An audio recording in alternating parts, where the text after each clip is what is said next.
During the summer of 1940, Winston Churchill was fighting a two-front war. The first was against Adolf Hitler and his war machine, particularly his Luftwaffe.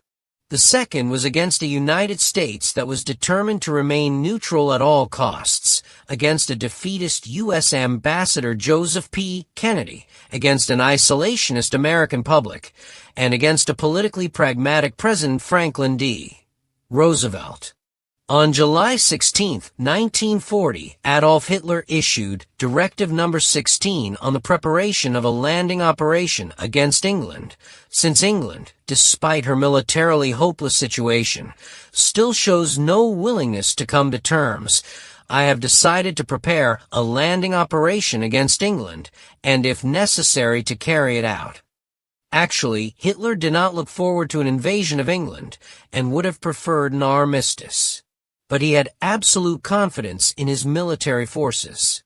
In just 6 weeks, the German army and Luftwaffe had overrun Belgium and the Low Countries and forced France to surrender, something that the Kaiser's armies had not been able to accomplish in more than 4 years.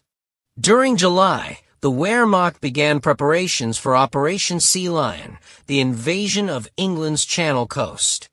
At the same time, Luftwaffe bomber and fighter units began moving to bases in northern France, a few minutes flying time from southern England. Britain had made it very clear that it had no intention of asking for an armistice. 3 days after he had issued his Directive No. 16, Hitler delivered a peace proposal to Britain in a speech from a Reichstag, which he called a last appeal to reason. "I really do not see why this war should continue," he told his audience, and called Prime Minister Winston Churchill a criminal warmonger for refusing to come to terms with him. But British correspondent Sefton Delmer broadcast a reply to Hitler's last appeal the same day. He told Hitler that "we hurl it right back at you, right back in your evil-smelling teeth." It was not an official response, but it said exactly what Winston Churchill had in mind. Churchill realized that the impending battle would be critical. He also knew that Britain was in no condition to fight a protracted war against Germany. The French campaign had been a disaster for British forces. Although over 300,000 British and French troops had been evacuated from the beaches at Dunkirk, most arrived in Britain without any of their equipment. Only one fully equipped division could be activated against a German invasion, and that was a Canadian division. RAF Fighter Command also had been heavily depleted, having lost nearly half of its strength over France. More than 100 fighters had been shot down over Dunkirk alone. Churchill could see that Britain could not survive alone and desperately needed allies. Specifically, Britain needed the backing and support of the United States, American money, and material. But he was also well aware that Americans were determined to remain neutral. A Gallup poll taken in May 1940 indicated that 64% of Americans opposed sending any help to Britain and wanted no part of the war. Charles Lindbergh, the aviation hero of the 1920s and a blunt isolationist, spoke for the majority of his countrymen. "We must not be misguided that our frontiers are in Europe. What more could we ask for than the Atlantic Ocean on the east and the Pacific on the west?" The American ambassador to Great Britain, Joseph P. Kennedy, was just as outspoken as Lindbergh, and even more negative in his opinions. Ambassador Kennedy told anyone who would listen, including American journalists, that Britain was not only losing the war, but stood no chance of winning it. Britain's only chance, he told a group of American officers, was for the United States to pull them out. Some opposed helping Britain because the damn redcoats had been America's traditional enemy for generations, or because they saw the war against Hitler as Britain's war and not theirs. But the most popular sentiment was pure isolationism, which is deeply ingrained in the American character. Whatever the British do, 3,500 miles away, is none of our concern. Churchill aims to change U.S. opinion. This attitude was not just a matter of public opinion, but also was official policy. In July 1940, when the battle was just beginning, the United States was still bound by two of the three neutrality acts that had passed Congress between 1935 and 1937. These had been designed to keep the country from involvement in any entangling alliances, to use Thomas Jefferson's phrase, and were very popular with the vast majority of Americans. The act that prohibited the sale of U.S. arms and munitions to a belligerent nation, as well as the use of American ships to carry them, was repealed in 1939. Generally, the country wanted nothing to do with the European War, and still had two neutrality acts that legalized this point of view. Churchill was determined to change America's opinion. A British writer said that Churchill was obsessed with getting America into the war. Churchill may or may not have been obsessed, but he was certainly resolved that the defiantly neutral, and sometimes blatantly anti-British, Americans would have their viewpoint turn around. At first, Churchill tried to frighten Roosevelt with the prospect of an early German victory and what that would mean to the United States. But he soon gave up that idea when he realized that if Americans thought that the Germans would win, they would be even less inclined to back Britain's war effort. So Churchill and the Ministry of Information decided to use the opposite approach, create the myth of their finest hour, the gallant young pilots of the RAF fighting the ruthless Hun and shooting him down in record numbers. The Ministry of Information gave American reporters all the help they needed and made certain that censors were on hand to give stories a pro-British slant. The first official day of the Battle of Britain was Wednesday, July 10, 1940. For the next month, the Luftwaffe attacked British shipping. RAF Fighter Command's Spitfire and Hurricane pilots came up to protect the coastal convoys, which sailed from the Thames estuary through the Straits of Dover. Both the Luftwaffe and the RAF spent the month getting the measure of each other's aircraft, each other's tactics, each other's strengths and weaknesses. The Spitfires and Hurricanes turned out to be much more advanced than any fighters the German pilots had encountered so far. During the first 13 days of the battle, the Luftwaffe lost 82 aircraft of all types, including bombers, while the RAF lost 45 aircraft, mostly fighters. But although the Luftwaffe was suffering more losses, the RAF was having its fighters shot down at an alarming rate. British writer Len Deighton noted that RAF losses were occurring at such a rate that Fighter Command would cease to exist within 6 weeks. Losses would have been far worse if not for Britain's chain-home RDF system for radio direction finding, later changed to radar, which detected German aircraft while they were still gaining height over France. 29 CH stations stretched from the east coast of Scotland to the west coast of Wales.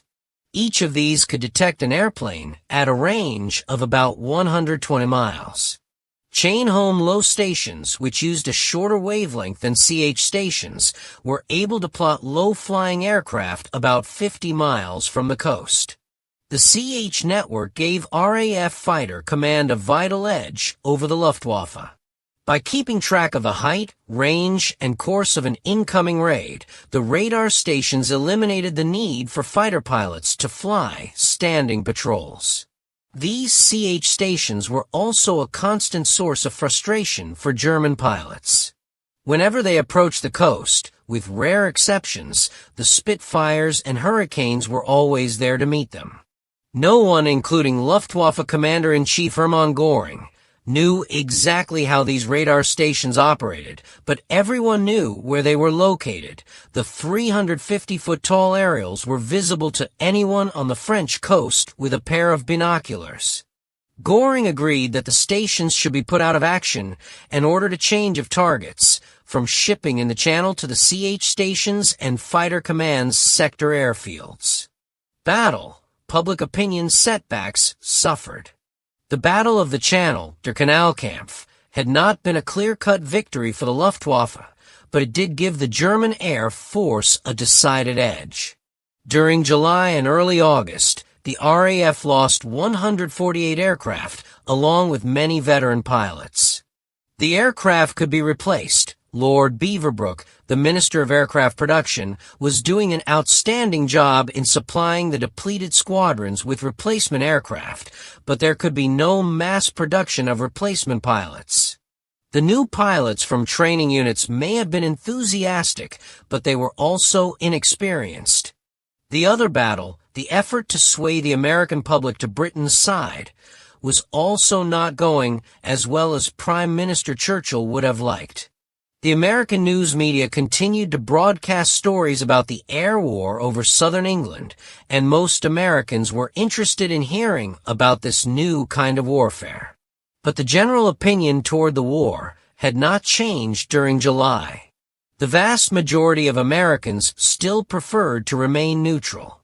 For both the Luftwaffe and the RAF, the middle of August would begin a new phase of the Battle of Britain.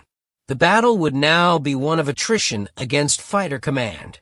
From August 12th, the fighter airfields and CH warning system would come under direct attack.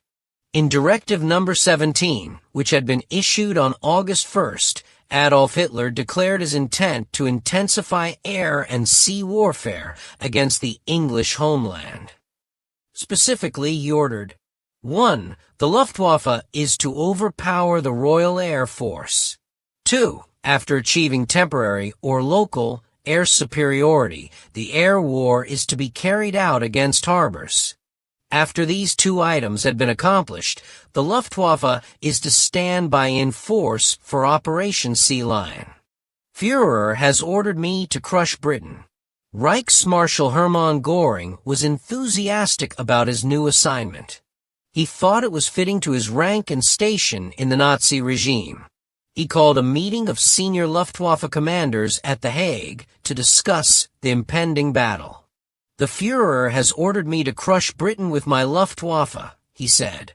By delivering a series of very heavy blows, I plan to have the enemy, whose morale is already at its lowest, down on its knees in the nearest future, so that our troops can land on the island without any risk.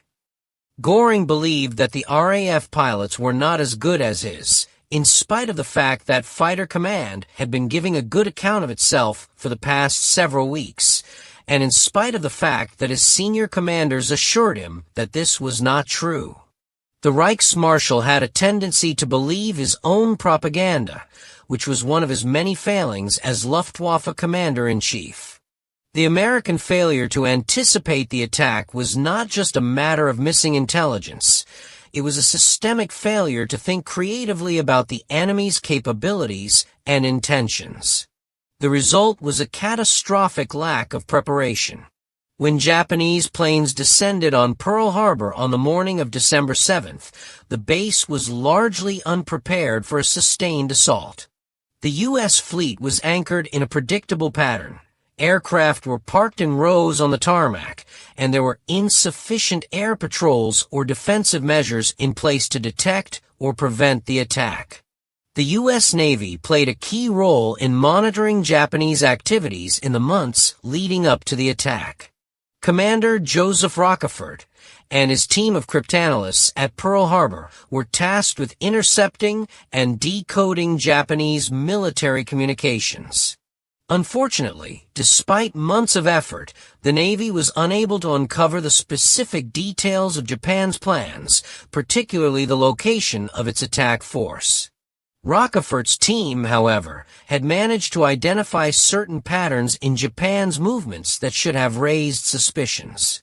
For example, they knew that Japan's diplomatic stance had become increasingly belligerent and that the country had cut off oil supplies to the United States in the months prior to the attack.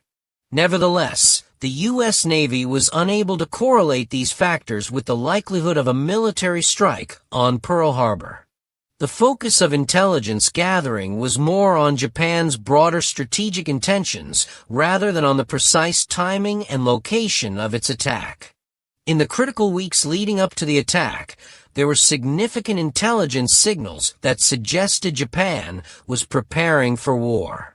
American radio intercepts picked up communications indicating that Japan had mobilized its fleet, but the transmissions were vague and difficult to interpret. The Japanese fleet operated under strict radio silence, making it nearly impossible to detect their movements. In the final days before the attack, U.S. Navy intelligence analysts at Pearl Harbor reported that they were still unable to locate 4 Japanese aircraft carriers that were believed to be part of the strike force. Despite these reports, U.S. commanders in Hawaii failed to raise the necessary alarms, leaving Pearl Harbor vulnerable to the attack. In the aftermath of the Pearl Harbor attack, a congressional investigation was launched to determine what went wrong and how such a devastating surprise could have occurred. The resulting report, released in 1946, outlined 22 conclusions and recommendations aimed at preventing future intelligence failures. Among the most significant findings was that there was a lack of imagination and foresight among American officials. The authors of the report argued that had there been a greater awareness of the possible threat to Pearl Harbor, the attack might have been prevented or at least mitigated. The report also recommended changes in how U.S. intelligence agencies coordinated and shared information. One key recommendation was the establishment of a more centralized intelligence structure that would ensure better coordination between military and civilian intelligence agencies. The report's authors emphasized that intelligence was not only about gathering data, but also about interpreting it correctly, which in turn required imagination and an understanding of the enemy's capabilities. After the attack, the United States redoubled its efforts to break Japan's military codes. Under the leadership of Joseph Rockefeller, American cryptanalysts worked tirelessly to decode the JN 25 Naval Code, which was the key to understanding Japan's military plans. This success proved instrumental in the Battle of Midway in 1942, where American forces, armed with intelligence about Japanese movements, managed to sink 4 Japanese aircraft carriers and shift the balance of power in the Pacific theater. The attack on Pearl Harbor was a wake-up call for the United States and its intelligence agencies. It revealed both the limits of code-breaking and the importance of strategic imagination in intelligence work. Although American cryptanalysts had made significant progress in decrypting Japan's diplomatic codes, their failure to break Japan's military codes and their inability to connect the dots between various intelligence signals ultimately allowed the attack to succeed.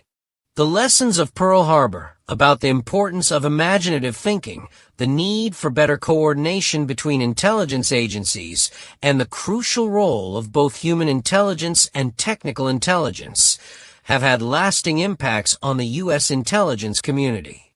In the years following the attack, the United States would overhaul its intelligence gathering operations and become more adept at analyzing and interpreting complex data. However, the tragedy of Pearl Harbor remains a reminder of how even the best intelligence systems can fail when key elements, such as imagination and foresight, are missing. On August 19th, Göring made a decision that would alter the outcome of the battle. He ordered attacks on the CH stations to stop. Not one of the tall RDF masts had been destroyed, which came as a major disappointment. It turned out that the towers were immune to anything except a direct hit. Blast waves passed right through the latticework of the aerials without causing any visible damage. Because there was no apparent damage in any of the photo reconnaissance pictures, Göring came to the conclusion that bombing them was a waste of time and ordered the bombing attacks to be discontinued. This decision revealed an almost total ignorance of radar and what it could do and had been doing. Had he been more technically minded, Göring would have ordered the attacks intensified to knock out the buildings nearby that held the bulk of the communications equipment. His order, based upon a total disregard of technical knowledge, would cost the Luftwaffe dearly in the coming weeks. Göring's primary target would now be the RAF fighter bases. His goal was to force Fighter Command to abandon its bases in Kent and Surrey, which would leave the approaches open to anything the Luftwaffe wanted to attempt. The first day of the change in tactics would be Saturday, August 24th. Chain home stations began plotting a large raid over France at about 9 o'clock that Saturday morning. The bombers attacked the airfields at Hornchurch, north of the River Thames, North Weald, also in and Manston. Hornchurch escaped with relatively little damage, mainly because heavy anti-aircraft fire caused the bombers to scatter and to miss their targets. But Manston was destroyed. About 20 Junkers Ju-88s attacked Manston without any fighter opposition and left it, according to Peter Townsend, commander of 85 Squadron, a shambles of wrecked and burning hangars, a wilderness strewn with bomb craters and unexploded bombs. As soon as the raid ended, workmen began clearing away the rubble and repairing the damage, ignoring the unexploded bombs while filling in craters only a few feet away and mending the main telephone and teleprinter cables. They might just as well have saved themselves the trouble. At about 3 o'clock that afternoon, another attack hit Manston. The landing field was once again cratered by bombs, and all telephone cables were blown up for the second time that day. All contact between Manston and headquarters at Uxbridge, Middlesex, had been severed again. Almost all the buildings at the airfield, including living quarters, had been damaged. Some had been destroyed by bomb blast. When communications were restored, for the second time since 9 a.m., the airfield commander received an order to evacuate Manston. Fighter Command decided that the base was too vulnerable. Because it was in a virtual state of ruin, there was no point in keeping the base operational. In future, Manston would be used only as an emergency field. Göring's plan had been in effect for less than a day, and one of Fighter Command's most forward bases, Manston was situated on a cliff next to the channel, had already been abandoned. The Luftwaffe kept up its attacks on RAF fighter airfields for the next 2 weeks. Hornchurch, Kenley, and Biggin Hill were bombed repeatedly. By August 30th, several buildings at Biggin Hill were so severely damaged by bomb blasts that they were declared unsafe. Power, gas, and water mains were cut, along with telephone cables. The airfield was cut off from communicating with the outside world, including its own fighter squadrons.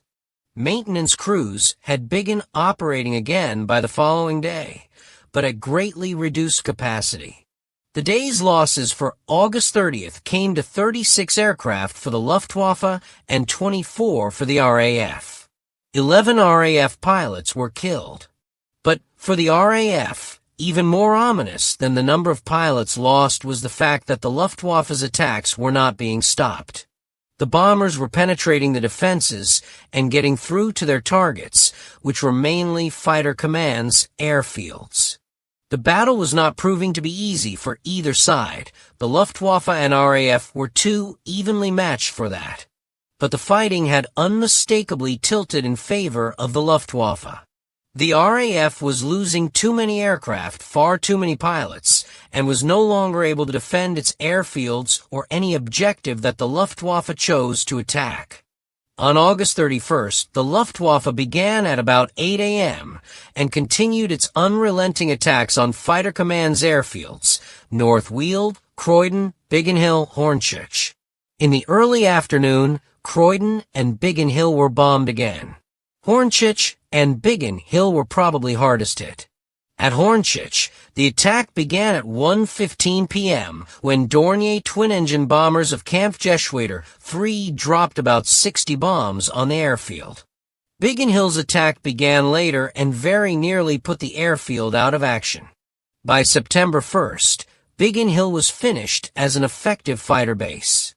Gas and water mains had been shattered. All telephone lines except one out of 30 had been cut. The airfield's operations room had to be transferred to a base in Biggin Village. Only one squadron, 79 Squadron Spitfires, could now be serviced by the airfield's facilities instead of the usual 3 squadrons. So many buildings had been smashed by the daily bombings that some WAAF's, Women's Auxiliary Air Force, had to be billeted in town, to the annoyance of some of the residents. If Winston Churchill had not pledged not to abandon any more fighter bases, the airfield would have been evacuated like Manston. The chain home stations were plotting the incoming raids, but the Luftwaffe was able to push its way through to their targets in spite of the advanced warning. By the beginning of September, Spitfires and Hurricanes were being shot down in ever-increasing numbers. For the first time since the battle began, aircraft losses were overtaking production. The German pilots were shooting them down faster than Lord Beaverbrook could manufacture them. Even more ominous for the RAF. Trained pilots were being killed and badly wounded at such a rate that the practice of rotation, transferring squadrons to a quiet area after a period in combat, was in jeopardy. And as desperate as the pilot shortage was at the end of August, it looked to become even worse in the near future. RAF Fighter Command decided to look for pilots outside of its own training units. The following notice began to appear in American newspapers during July and August. This particular advertisement appeared in the New York Herald Tribune. London, July 15th. The Royal Air Force is in the market for American flyers as well as American airplanes. Experienced airmen, preferably those with at least 250 flying hours, would be welcomed by the RAF. Fighter Command had acquired some pilots from occupied countries, Belgians, French, Czechs, and Poles. The problems was that there were so few of them. Only 12 French pilots and 29 Belgians managed to escape to England. And these pilots also had their drawbacks. Many were not accustomed to advanced fighters like the Spitfire and Hurricane. Most had flown out-of-date biplanes without retractable landing gear, which is one reason that the Luftwaffe had enjoyed such success. After giving an expert demonstration of rolls and loops, these foreign pilots would sometimes wreck their planes when they forgot to lower their wheels before landing. Another drawback was language difficulties. The Poles, for instance, were among the best and most determined in Fighter Command. But no one could communicate with them. They did not understand ground controllers and could not be vectored to intercept an incoming enemy raid. Before they could be classified as operational, the Poles would at least have to learn the basic rudiments of English. Also, they had to learn flight jargon such as angels, vector, bogey, and bandit. Without the ability to communicate with ground control, the Poles were as good as useless in spite of their experience and skill. This is one of the reasons that Fighter Command decided to accept American volunteers. The Yanks might not have the combat experience of the Poles or the Czechs, but at least they spoke a language that was roughly similar to English. They could be vectored toward an incoming enemy formation by ground control and could sometimes even be understood when they spoke. They would also prove useful as a propaganda device to sway the opinion of neutral America. Nobody knows how many secret Americans served in the Royal Air Force during the summer of 1940, or how many of the Canadians who joined the RAF were actually Americans. The editors of the Battle of Britain then, and now, give the number of U.S. citizens who took part in the battle as 11. The official number is 7. Pilot Officer Arthur Donahue, 64 Squadron. Pilot Officer J.K. Haviland, 153 Squadron. Pilot Officer W.M.L. Fisk, 601 Squadron. Pilot Officer Vernon Keogh, 609 Squadron. Pilot Officer Phil Leckren, 616 Squadron. Pilot Officer Andrew Maimdoff, 609 Squadron. And Pilot Officer Eugene Tobin, 609 Squadron. But the real figure is probably many times higher. The only trace of their true nationality is buried in squadron rosters, Tex or America or Uncle Sam. One of the neutrality acts made joining the armed forces of a belligerent nation a criminal offense. The punishment for anyone unfortunate enough to be caught trying to join the RAF was stiff, a $20,000 fine, a 10-year prison sentence, and loss of U.S. citizenship. To protect themselves from harassment by border patrols and the FBI, American volunteers simply declared themselves to be Canadian. Others simply went to Canada and disappeared. A volunteer from New York told a customs officer that he was going to Newfoundland for some shooting. Americans who crossed into Canada and made their way across to England, and the RAF lost their U.S. citizenship and technically became fugitives from justice. Between June 1940 and December 1941, several hundred Americans volunteered to join the RAF. The best known are the fighter pilots, but others served in Bomber Command as pilots, navigators, and air gunners. Among those who are known to have served with Fighter Command in the summer of 1940 was FLT Lieutenant James Davies of Bernardsville, New Jersey, who joined the RAF in 1936. By June 1940, he had shot down 6 enemy aircraft and was awarded the Distinguished Flying Cross. On June 25th, the day on which he was to have received the DFC from George VI, Davies was shot down and killed. He is not listed as one of the 7 official Americans in the Battle of Britain because he was killed before the officially recognized start of the battle, July 10th. The best known and most aggressively publicized of all the Yanks in the RAF was Pilot Officer Billy Fisk. Chicago-born William Meade Lindsley Fisk III was one American who made no secret of his U.S. citizenship. He had enough money and social connections to ignore both the Neutrality Act and its consequences. He was the son of an international banker and had attended Cambridge University. After leaving Cambridge, he lived a life of leisure, became a champion bobsledder, and entered British society when he married the former wife of the Earl of Warwick. Fisk settled in England, where he did weekend flying in the 1930s. Because of his influential friends and family connections, he had no trouble at all joining the RAF Auxiliary in 1940. American RAF volunteer's death gets publicity.